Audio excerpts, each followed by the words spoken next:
Now I want to discuss a sector with you which is a highly cyclical sector. You can love this sector, you can hate this sector, but you cannot simply ignore this sector. We are talking about the pharmaceutical sector. Let's take a look at the chart and unravel what it has to tell us. Let's take a look at the pharma sector charts. This is the daily chart of the index, and we can see that the price is still hovering very close to the support trend line. 2 weeks ago when we discussed this chart, this is exactly where it was. If we zoom in to take a closer look, we can see a doji was formed very recently. Last week, or rather on Thursday, this index closed with a doji formation.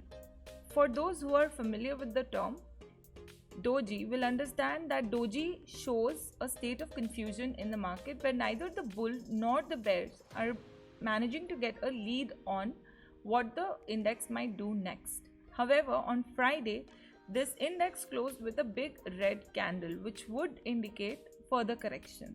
Having said that, if we take a look at the 75-minute chart, very interesting indications are coming to front. Firstly, this week, the index created the same low as it did in the week of December 19.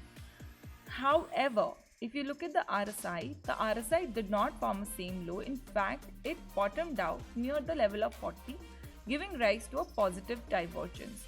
So, the 75-minute chart is giving us a positive indication. This indication is definitely a stronger indication than a doji. Going to the 15-minute chart again, we see there is a double RSI positive divergence.